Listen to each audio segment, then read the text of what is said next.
Всем привет! Это снова Мартин Юман, автор канала Parabellum, в гостях у Панцергренадера. И сегодня я озвучу для вас это видео. В этом ролике мы начнем изучать главный инструмент Блицкрига, благодаря которому Германия достигла впечатляющих результатов на поле боя, особенно в начальный период Второй мировой войны. Рассмотрим историю создания танковых дивизий Вермахта, эволюцию их организационной структуры и вооружения.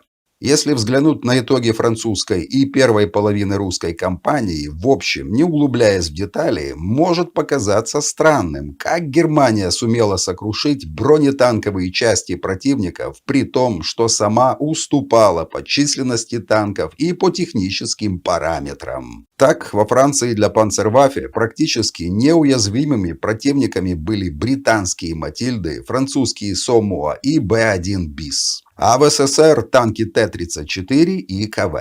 Так в чем же заключается секрет превосходства, если не в количестве и не в техническом совершенстве? Ответ кроется в инновационной концепции ведения войны и оптимально сбалансированной организации танковых соединений. Причем без второго невозможно было реализовать тактику Блицкрига в принципе. То есть, еще раз подчеркну, что главным козырем Панцерваффе был именно оптимальный баланс танков, мотопехоты, артиллерии, инженерных и вспомогательных частей.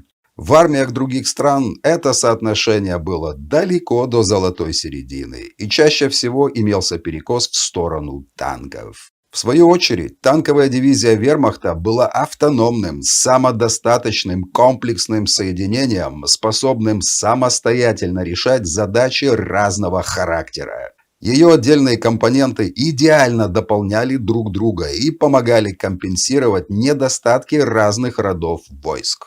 Так артиллерия подавляла опорные пункты и артиллерию противника. Бронетехника проламывала оборону. Мотопехота закрепляла успех и удерживала захваченные рубежи. Саперы снимали минные поля и заграждения. Инженерные части могли оперативно восстанавливать разрушенный мост или наводить понтонную переправу. Вспомогательные части обеспечивали дивизию топливом, боеприпасами и продовольствием. Таким образом, танковая дивизия Вермахта могла не только осуществлять прорыв обороны противника, но и развивать его вглубь, отрываясь от основной массы своих войск на десятки километров. Первые три танковые дивизии Вермахта были сформированы 15 октября 1935 года. Каждая из них включала в себя танковую бригаду, состоящую из двух танковых полков двухбатальонного состава, в каждом из которых числилось 4 роты легких танков.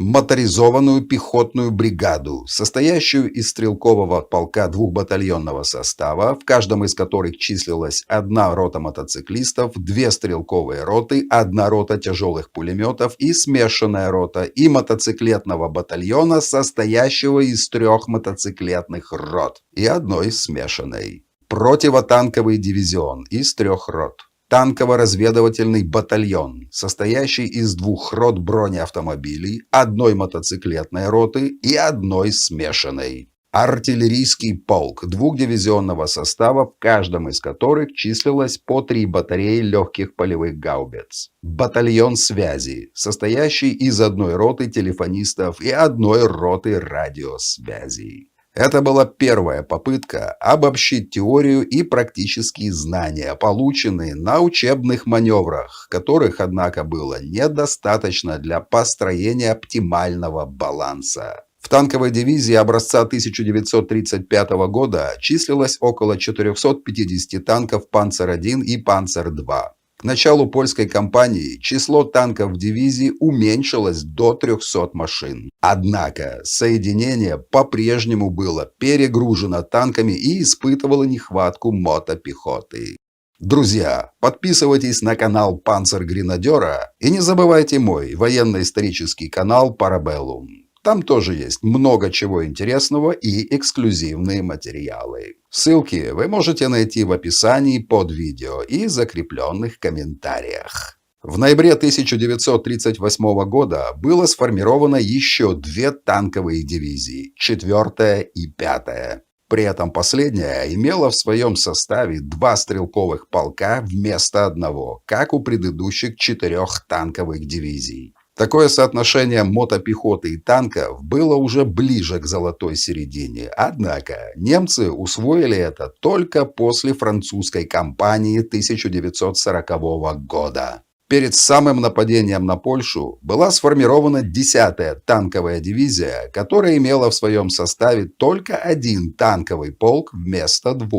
Таким образом, в польской кампании участвовало всего 6 танковых дивизий вермахта. Помимо них, танки имелись еще в 4 легких дивизиях, возникших под влиянием старших офицеров-кавалеристов аристократического происхождения, которые не признавали панцерваффе в качестве самостоятельного рода войск и хотели сохранить свое влияние в армии. В легких дивизиях было всего по 1 танковому батальону, укомплектованных преимущественно трофейными чешскими танками. По завершении польской кампании они будут реорганизованы в полноценные танковые дивизии.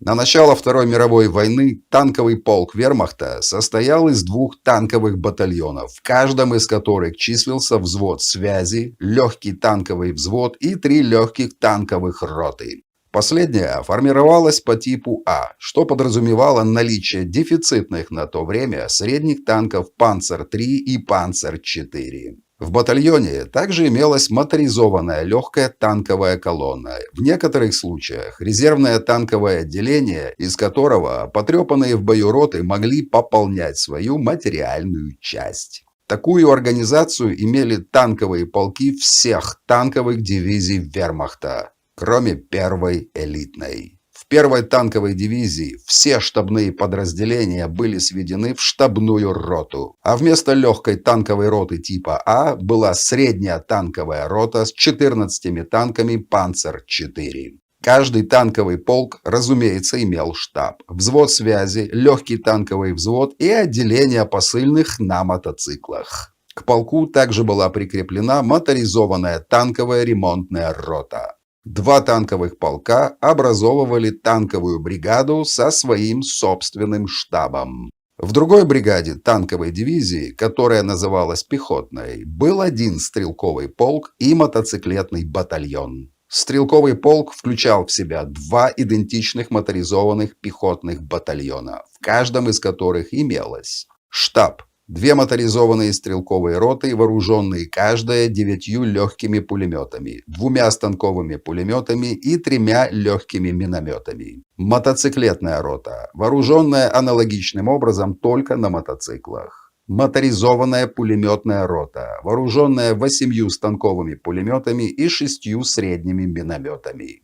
Моторизованная рота тяжелого вооружения, оснащенная 4 легкими пулеметами, 3 37 мм противотанковыми пушками и 2 легкими 75 мм пехотными орудиями. Мотоциклетный батальон состоял из 3 мотоциклетных рот, 1 пулеметной мотоциклетной роты и 1 роты тяжелого вооружения. Более подробно организацию и вооружение танковых полков, батальонов и рот вермахта на 1939 год мы рассмотрим в полной версии видео, которое автор канала «Панцергренадер» загрузит на другую платформу Patreon. Там же рассмотрим полную структуру танковой дивизии со всеми боевыми подразделениями и вспомогательными службами. Ссылку на продолжение вы найдете в описании под видео и в закрепленном комментарии. Стоимость месячной подписки составляет всего $1. Кто не может оформить подписку на Патреоне по объективным техническим причинам, пишите автору канала в личные сообщения Телеграма или ВКонтакте. Постараемся найти альтернативные варианты денежного перевода. Спасибо за понимание и поддержку.